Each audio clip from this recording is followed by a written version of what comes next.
जय गुरु जी, संगत जी, गुरु जी के बोल चैनल पे आपका स्वागत है। संगत जी, रोज़ आपको रात को 8 से 9 बजे के बीच में पुरानी संगत के सत्संग सुनने को मिलेंगे। इसके लिए आप चैनल को सब्सक्राइब करके नोटिफ़िकेशंस बेल को ऑन कर दीजिए, ताकि आपको लेटेस्ट वीडियो की जानकारी अच्छे से मिल सके। गुरु जी का अनंतम अनंतम शुक्राना, गुरु जी के श्री चरणों में कोटि-कोटि प्रणाम और गुरु जी की प्यारी-प्यारी संगत को जय गुरु जी। संगत जी, अक्सर हम अपनी सही कीमत आँकने में गलती कर देते हैं।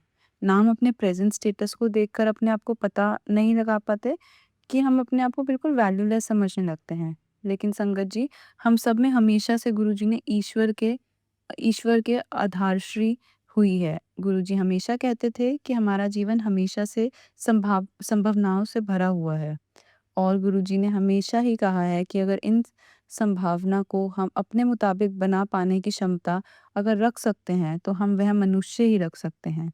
इस बात को हम और गहराई से समझने की कोशिश करेंगे कि गुरुजी ने हमें क्या संदेश दिया है। इस बात से इससे हम सत्संग के अंत में कहानी के माध्यम से भी समझेंगे। आज के सत्संग बहुत ही सुंदर हैं। गुरुजी की प्यारी-प्यारी संगत ने अपने सत्संग भेजे हैं। आप सभी से रिक्वेस्ट है कि सत्संग एंड तक सुनें, पूरा सुनें और सत्संग का एक शब्द भी हमें ब्लेस कर सकता है, ये जानें।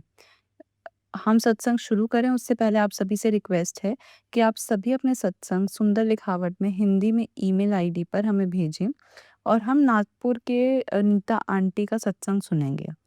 जय गुरु जी, शुक्राना गुरु जी, गुरु जी के चरणों में कोटि-कोटि प्रणाम। ओम नमः शिवाय, शिव जी सदा सहाय। ओम नमः शिवाय, गुरु जी सदा सहाय। संगत जी, गुरु जी ने जो भी दिया उसके लिए शुक्राना करिए और जो कुछ नहीं दिया उसके लिए भी शुक्राना करिए। संगत जी, मैं गुरु जी से 2 महीने पहले यानी कि 14 अक्टूबर 2023 में जुड़ी थी। गुरु जी को मैंने तभी पहली बार देखा। संगत जी, मेरा स्वास्थ्य करीब 1 साल से सही नहीं चल रहा था। मुझे थकान, पीठ में दर्द, सर में दर्द हमेशा ही रहता था। काफ़ी सारे डॉक्टरों को दिखाया पर कुछ समझ नहीं आया। कुछ समय आराम आता था, उसके बाद मेरी तबीयत फिर से खराब हो जाती थी और धीरे-धीरे डिप्रेशन में चली गई।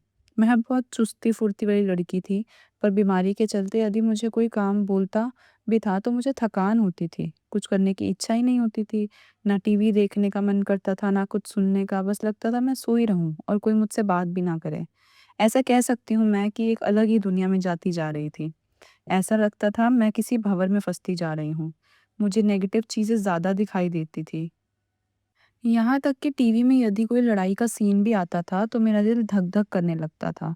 संगत जी, मेरे गुरुजी का लख-लख शुक्राना जो मुझे इस बीमारी से निकाल कर उन्होंने फिर से पहले जैसा बना दिया है। कल मैं लगभग 5 महीने बाद मॉर्निंग वॉक के लिए गई। पहले कभी जाती भी थी तो थकान से एक जगह बैठ जाती थी। पर कल पहली बार जैसा स्वास्थ्य महसूस कर रही थी, मैंने ना थका हुआ ना उदासी महसूस की और बल्कि प्रसन्नता तो इतनी थी कि गुरुजी की महिमा का बखान करते-करते समय का पता ही ना चला। कल मैं मंदिर भी गई। मेरे गुरुजी का बहुत-बहुत शुक्राना। डिप्रेशन की वजह से मेरे सर में दर्द और मेरी नसें खिंचती हुई महसूस होती थी। मुझे रोशनी बिल्कुल अच्छी नहीं लगती थी, तो डॉक्टर ने मुझे माइग्रेन बताया और डिप्रेशन भी। सभी लोग मुझसे कहते थे कि तुझे डिप्रेशन कैसे हो सकता है? क्योंकि संगत जी, मैं बहुत फुर्ती वाली थी, जल्दी से सब कुछ कर देती थी और हँसमुख भी बहुत थी। मुझे खुद ही समझ नहीं आ रहा था कि मेरे साथ ये क्या हो रहा है। पर अब मेरे गुरु की कृपा है मुझ पर कि अब मैं स्वस्थ हूँ। संगत जी, 14 तारीख को मेरी बड़ी बहन जो बॉम्बे में रहती है, इस नवरात्रि में 1 दिन पहले मैंने उसे फ़ोन करके बताया कि मैं अभी सही से ठीक नहीं हुई हूँ। तो उसने मुझे गुरुजी का स्वरूप भेजा और कहा कि ये मेरे गुरुजी हैं, तू इनसे बात कर, इनके सत्संग सुन और तेरी सभी बातें इन्हीं से कह। बस संगत जी, मैंने दीदी की बात सुनी और मेरे गुरुजी के मैंने सत्संग सुने, मुझे बहुत अच्छा लगा। जय गुरुजी, शुक्राना गुरुजी। दूसरे दिन मैं मंदिर गई, नवरात्रि का पहला दिन था। मुझे सत्संग में मोर के द्वारा गुरुजी ने दर्शन दिए। उनके दर्शन देने का इशारा किया, पूजा करते समय भी मुझे 2 बार मोर पंख दिखाई दिया। मैं मैं बता नहीं सकती कि मैं कितनी खुश थी संगत जी। मेरा मन बहुत ही प्रसन्न हुआ। मैं समझ गई कि गुरुजी ने मुझे अपना आशीर्वाद दिया है। रात को गुरुजी ने सत्संग में मुझे कहा कि मैं तेरे घर चाय पीने आ रहा हूँ और संगत जी, सुबह-सुबह जब मैं चाय बना रही थी तब हमारी काम वाली जो 10 बजे आती है वह आई और बोली, भाभी जी आज मैं थोड़ी देर 12 बजे से आऊँगी। सिर्फ़ ये बताने ही आपके यहाँ आई हूँ। मुझे कुछ काम है, मैं अभी जा रही हूँ। मैंने उससे कहा, चाय बन गई है, आप पीकर जाना। 7 बजे वह चाय पीकर चली गई और मैंने किसी और बात पर ध्यान ही नहीं दिया। फिर दिन में मुझे मेरी बहन का फ़ोन आया, तो उसने मुझे कहा कि मुझे गुरुजी का मैसेज आया है कि चाय के लिए, और आज सुबह ही 2 सफाई कर्मी पहली बार चाय के लिए मुझसे पैसे माँगने आए और मैंने ₹20 दिए। तभी मुझे भी ध्यान आया कि हाँ, मुझे भी तो गुरुजी का मैसेज आया था और उन्होंने कहा था कि मैं कल तेरे घर आ रहा हूँ चाय पीने। तब मैं समझ गई कि सुबह बाई के रूप में ही गुरुजी मेरे घर पर आए थे। फिर कुछ ऐसे ही और दिन बीतते गए। मुझे मैसेज आया कि मैं तेरे नाल आ रहा पुत्तर फिर से। एक और बाई जो हमारे यहाँ पर 5 से 6 साल पहले काम करती थी, वह मुझसे मिलने आई। क्योंकि हमारा नाश्ता व चाय हो चुकी थी, वह बात करके वापस बाहर तक चली गई थी। तभी मेरे अंकल बोले कि बाई को चाय तो पिलाओ, और वह अंदर आई तो मेरा चाय बनाने का मन नहीं था। तब मैंने देखा कि हमारे किचन में 2 भटूरे बनाने का आटा रखा हुआ है। क्योंकि हमने नाश्ते में छोले-भटूरे बनाए थे, फिर मैंने उसे गरम-गरम भटूरे व छोले खिलाए। तभी बाहर से मेरे अंकल की आवाज़ आई कि मुझे भी चाय पीनी है। फिर मैंने चाय बनाई और बाई को भी दी। शाम को जब मैंने गुरुजी का सत्संग सुना तो मुझे याद आया कि आज वह आने वाले थे, पर आए नहीं। फिर मेरे मन में ख़्याल आया कि गुरुजी तो किसी भी रूप में आ सकते हैं। ज़रूर गुरुजी इस बाई के रूप में ही आए होंगे, और मैंने गुरुजी का बहुत-बहुत शुकराना किया। मैं बहुत खुश हो रही थी। ऐसे कई सत्संग हैं मेरे पास गुरुजी, मैं आपको पाकर धन्य हो गई हूँ। इस जन्म में शुकराना गुरुजी, लख-लख शुकराना। संगत जी, मेरा बेटा 6th क्लास में पढ़ता है और उसकी ट्यूशन टीचर अपने कॉलेज जाने के कारण मेरे बेटे को पढ़ाई का टाइम बराबर नहीं दे पा रही थी।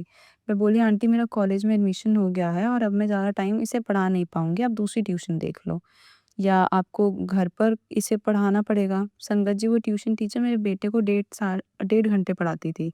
कभी-कभी वह कॉलेज से जल्दी भी नहीं आ पाती थी। इस वजह से एग्ज़ाम वाले दिनों में कई बार वह अच्छे से समय नहीं दे पा रही थी। मैं काफ़ी परेशान हो गई थी क्योंकि संगत जी, हमारी जॉइंट फैमिली है। मैं लगातार इसे पढ़ा नहीं सकती। मैंने गुरुजी को याद किया, गुरुजी बहुत ही जल्दी सबकी मन की बात समझ जाते हैं, और मेरे मन की तो कोई भी बात हो गुरुजी से छुपती ही नहीं है। मैं मंदिर गई हुई थी, वहाँ पूजा करने के बाद एक आंटी आए और वह दूसरे किसी आंटी से कह रही थी कि यदि ट्यूशन के लिए कोई बच्चे होंगे तो प्लीज़ मुझे बताना, मैं घर पर ही बच्चों को ट्यूशन लेती हूँ।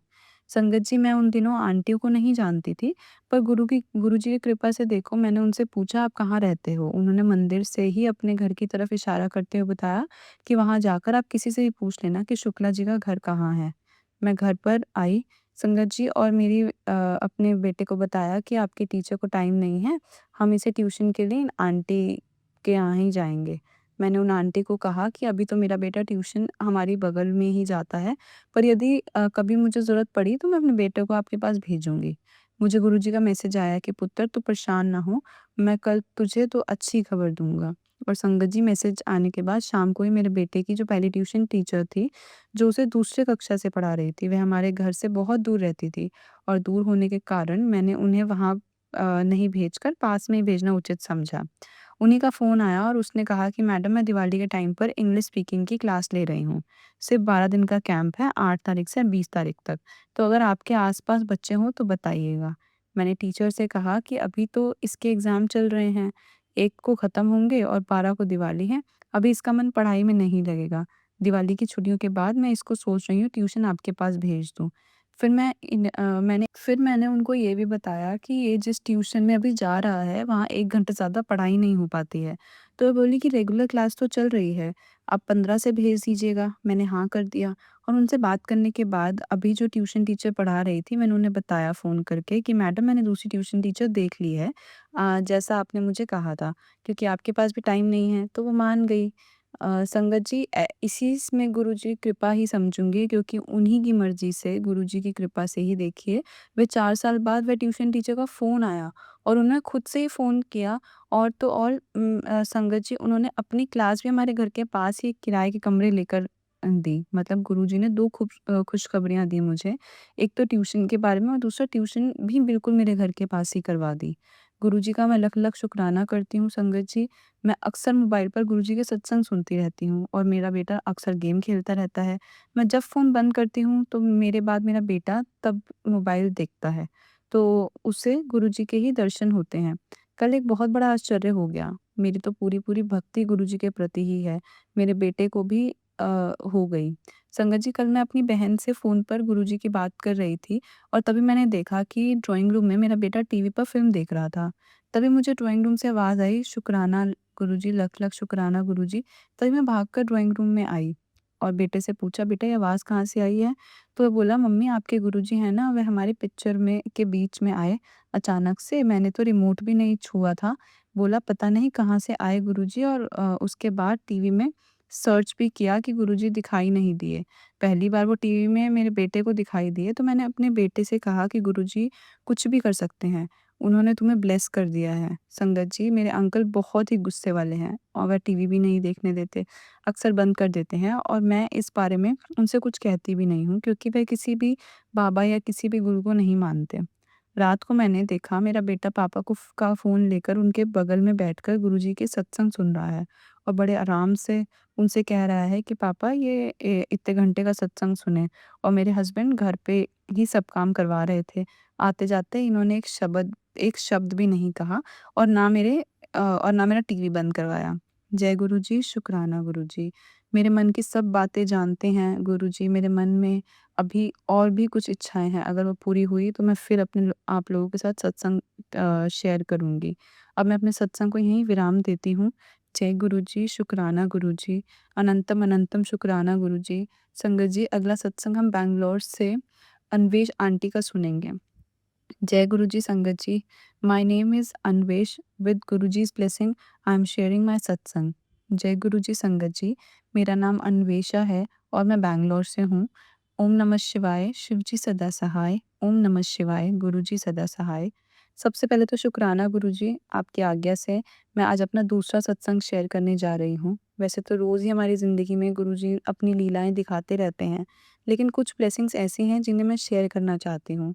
संगत जी, गुरुजी से मैं पहली बार बड़े मंदिर में मिली, जब मैं प्रेग्नेंट थी और उस वक़्त मुझे पता नहीं था कि वह कौन है, लेकिन उनसे सही मायनों में मैं बहुत बाद में जाके जुड़ी हूँ और जब जुड़ गई हूँ, तो अब ऐसा लगता है कि जन्म-जन्म का रिश्ता नाता हो गया है। संगत जी, सितंबर में हम अपनी बेटी का जो 1 साल का बर्थडे था वो हो गई थी, वो मनाने के लिए हम गोवा गए थे और हम गोवा में सेलिब्रेट करके वापस ही आए थे। लेकिन संगत जी, गोवा आने के कुछ दिन बाद ही पता नहीं क्यों, क्या हुआ, उसके साथ बैक टू बैक कुछ ना कुछ होता चला जा रहा था। एक दिन उसने अपनी आँख पर अगरबत्ती से मार लिया। वो छोटी इतनी है, वो काफ़ी छोटी है और बहुत बुरी तरह उसे लग गई और वह बाल-बाल बची। उसने अगरबत्ती गुरुजी के सामने से ही उठाई थी और उसकी आँखों में से पानी निकल रहा था और स्वेलिंग हो गई थी। हम लोग बहुत घबरा गए थे, लेकिन गुरुजी की कृपा से कुछ भी सीरियस नहीं हुआ और उसके अगले दिन ही वह रात को अपने पलंग से नीचे गिर गई। उसके मुँह से बहुत खून निकल रहा था। हम फिर से परेशान हो गए, लेकिन फिर गुरुजी की कृपा से वह ठीक हो गई। लेकिन संगत जी, फिर इसी दौरान अचानक से उसके पैरों में कुछ दर्द सा उठने लगा, जिसकी वजह से वह चल नहीं पा रही थी और बहुत रोई जा रही थी। लेकिन आप मानोगी नहीं संगत जी, मैंने गुरुजी के सामने हाथ जोड़े और रोज़ उसके पैरों पर जल प्रसाद लगाने लगी और वह धीरे-धीरे ठीक होने लगी। गुरुजी पर मुझे बहुत भरोसा है और आप सबसे भी संगत जी, मैं यही कहूँगी, गुरुजी पर भरोसा रखना और सरेंडर करना बहुत-बहुत ज़रूरी है। उसमें हमारी ज़िंदगी में उस वज़ह से हमारी ज़िंदगी में इतने चमत्कार हो जाते हैं कि हम सोच भी नहीं सकते। इसलिए गुरुजी पे पूरी आस्था रखें। जय गुरुजी, शुक्राना गुरुजी। हमेशा-हमेशा साथ देने के लिए लख-लख शुक्राना गुरुजी। संगत जी, हमेशा की तरह हम सत्संग के अंत में एक कहानी सुनेंगे। एक लोहे की दुकान में अपने पिता के साथ काम कर रहे एक बालक ने अचानक से ही अपने पिता से पूछा, पिताजी, इस दुनिया में मनुष्य की क्या कीमत होती है? पिताजी एक छोटे से बच्चे के द्वारा ऐसे गंभीर सवाल सुनकर बहुत हैरान हो गए। वे फिर बोले, बेटा, एक मनुष्य की कीमत आंकना बहुत मुश्किल है। वह बहुत अनमोल है। बालक बोलता है, क्या सभी इतने ही कीमती और महत्वपूर्ण हैं? तो पिताजी ने कहा, हाँ बेटा। बालक कुछ समझ नहीं पाया। उसने फिर सवाल किया। उसने पूछा कि फिर दुनिया में कोई गरीब तो कोई अमीर क्यों है? किसी की कम रिस्पेक्ट है तो किसी की ज़्यादा क्यों है? सवाल सुनकर पिताजी कुछ देर तक तो शांत रहे। फिर बालक से स्टोर रूम में पड़ा एक लोहे की छड़ी लाने को कहा। छड़ी लाते ही पिताजी ने पूछा, इसकी कीमत क्या होगी? बच्चा बोला, लगभग 2 लाख। तब पिताजी ने कहा, अगर मैं इस लोहे की छड़ी से घड़ी के लिए बहुत सारी छोटी-छोटी स्प्रिंग बना दूँ तो क्या होगी? तो बालक कुछ देर गणना करता रहा, कैलकुलेशन करता रहा और फिर एकदम से उत्साहित होकर बोला, "तब तो इसकी कीमत बहुत ज़्यादा हो जाएगी।" फिर पिताजी उसे समझाते हुए बोले, "ठीक इसी तरह मनुष्य की कीमत इसमें इसमें से नहीं है, अभी वह क्या है, बल्कि इससे है कि वह अपने आप को क्या बना सकता है।" बच्चा अपने पिता की बात समझ चुका था।